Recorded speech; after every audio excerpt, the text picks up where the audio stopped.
उपसभाध्यक्ष महोदय, आपने मुझे इस विषय पर बोलने का मौका दिया, धन्यवाद। मैं माननीय सदस्य जी को हृदय से बधाई देना चाहती हूँ कि वह यह निजी विधेयक सदन में लाए और इस गंभीर समस्या की ओर सदन का और सरकार का ध्यान आकर्षित करने का प्रयास किया। महोदय, रोटी, कपड़ा और मकान की समस्याओं के साथ देश के लोगों की भावनाएं भी जुड़ी हैं और मुझे आशा है कि हम इन मूलभूत आवश्यकताओं को लोगों को प्रदान कराने की दिशा में आगे बढ़ सकेंगे। मान्यवर, ये इंसान की मूलभूत आवश्यकताएं हैं जिन्हें कि पाने का इंसान को अधिकार है, हर नागरिक का अधिकार है और हर सरकार का, चाहे वह लोकतांत्रिक सरकार हो, चाहे नौकरशाही की सरकार हो, चाहे वह तानाशाही की सरकार हो, चाहे फौजी सरकार हो, हर सरकार का यह नैतिक दायित्व है कि वह अपने देश के नागरिकों को रोटी, कपड़ा और मकान उपलब्ध कराए।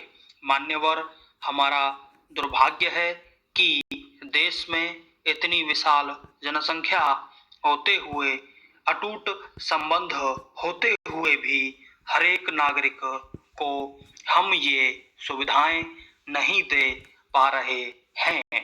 इसका कारण यह है कि यहाँ के जो हालात हैं, जो आर्थिक हालात हैं, उनमें पूरी तरह से संतुलन नहीं है और एक बड़ा वर्ग भेद दिखाई देता है।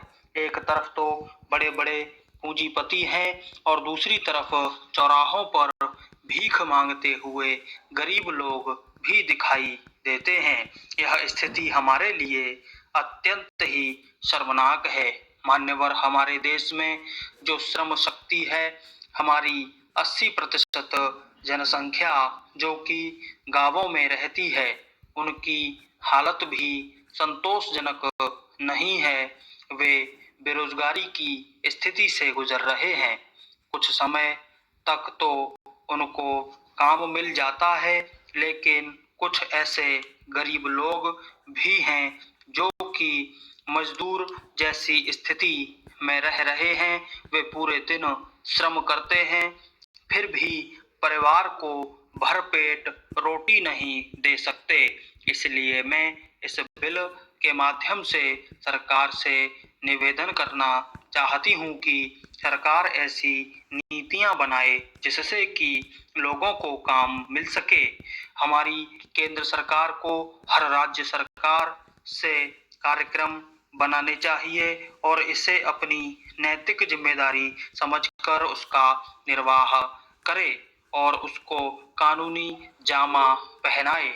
हर सरकार का यह कानूनी दायित्व होना चाहिए। सरकारें नैतिक जिम्मेदारियों से बंधी हुई हैं।